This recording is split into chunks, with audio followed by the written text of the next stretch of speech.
But people responded to my last video, defending him, and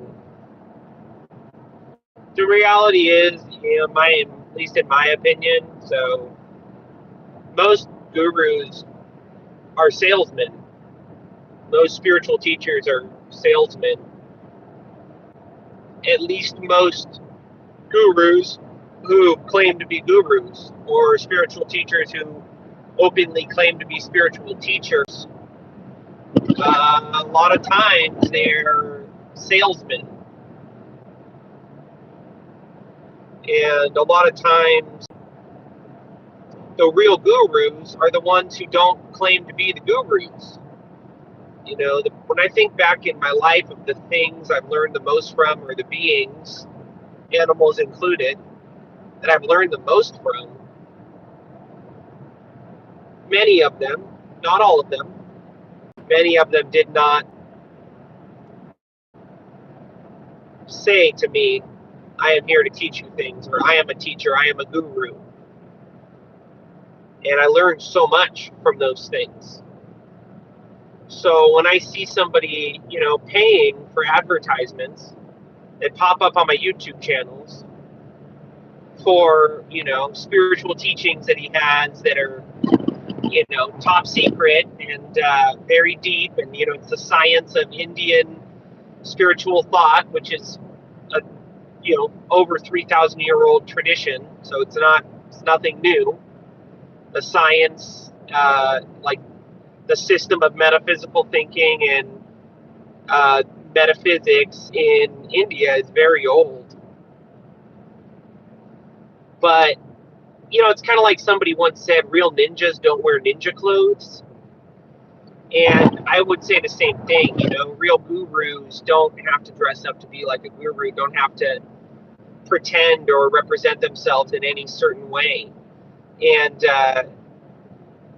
it's tough because, hey, maybe that's just me, but for me personally, like, I think so many of these people are just creating more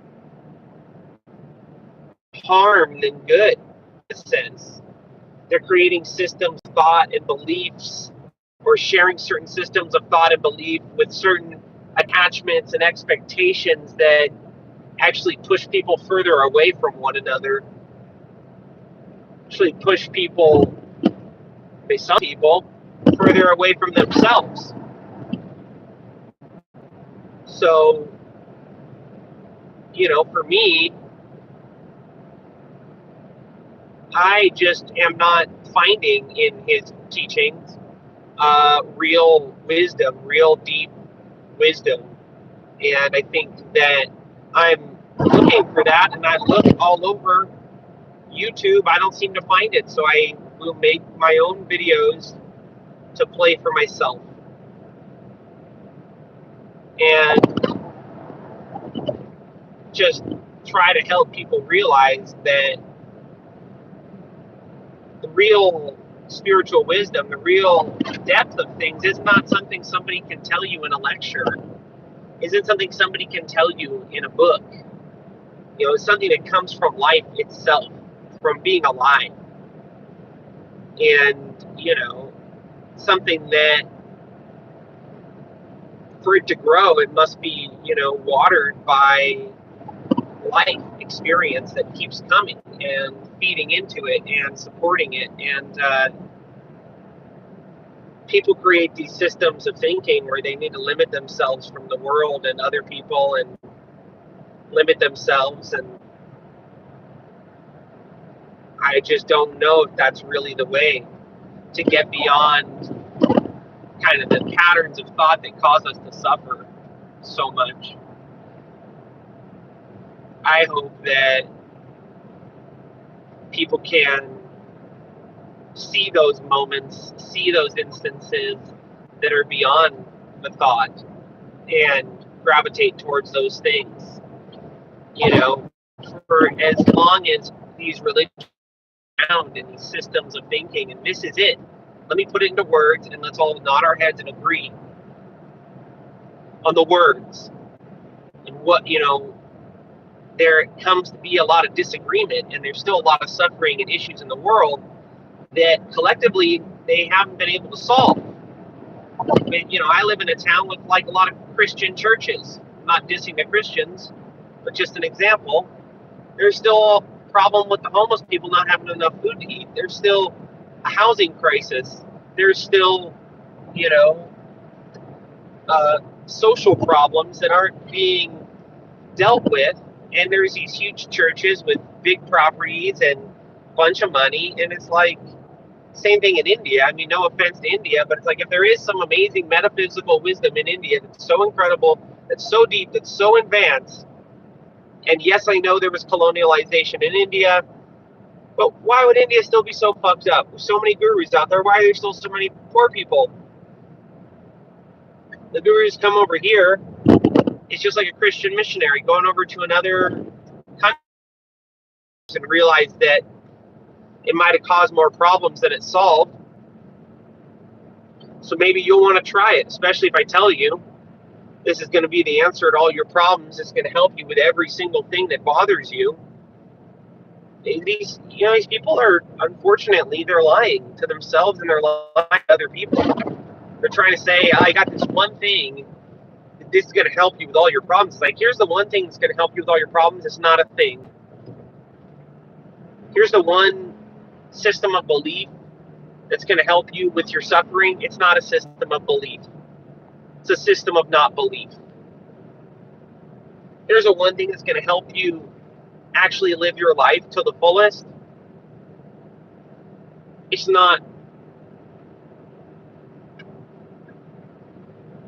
a thing. It's not anything anybody could tell you. Anybody saying that they can tell you what the truth is, or they can tell you they have the answers, like, they don't have the answers.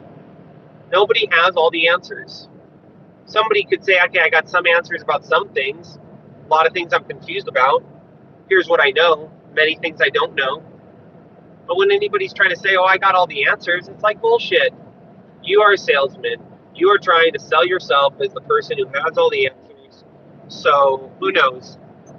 Maybe you're going to get girls out of it. Maybe you're going to get power out of it. Maybe you want followers. Maybe you want money. Maybe you want, who knows what the hell you want. I don't know. I'm not in your sick, troubled brain. But the reality is you're full of shit. Nobody has all the answers. And the only people who have all the answers are people who don't talk to people that have different points of view than themselves, who don't interface with people for very long that are in a very different world than they're in. Those people live in a very small world that have all the answers. Unless the answer is no answer, unless the answer is I don't know, I'm not sure,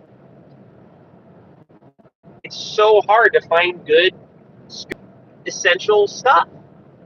There's just so much bullshit out there right now. How do I know? Because just go out there in nature, out some deep fucking secret spot nobody knows about. Go have yourself a little moment there. Come back. Let's talk. Let's talk about that moment. But above and beyond that, there's not much to talk about. There's not... Who has some spiritual deep moment out there, and then all of a sudden it's like, oh, this is how it is. Boop, boop, boop. Red alert, this is how it is. No, it doesn't happen that way. Maybe on some deep level,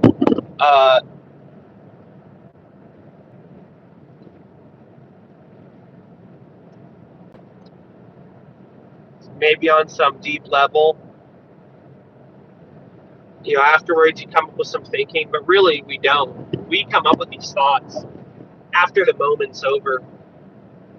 After we've had the healing experience, after we've had, the moment, whatever, we come up with the thinking afterwards, or we can find that moment to the thoughts.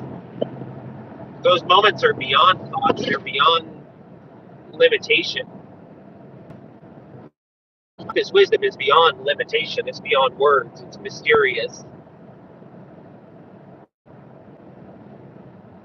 Something at our best, we simply are there, speechless. We're in awe.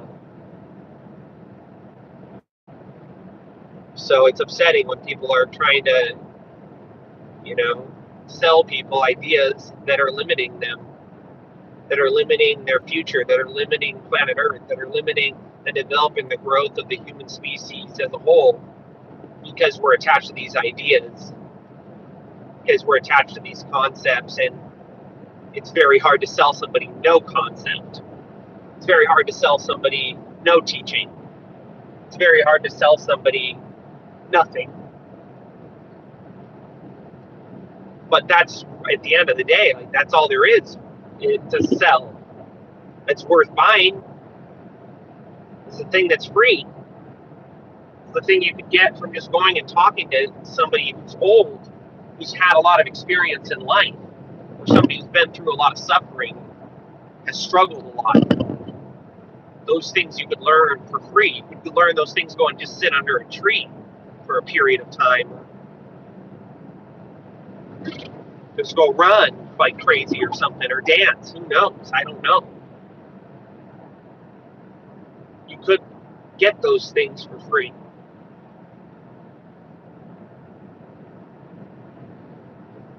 So that's all I'm trying to say. You can get those things for free. You don't need anybody to give them to you, to limit them, to package them up for you. That's all.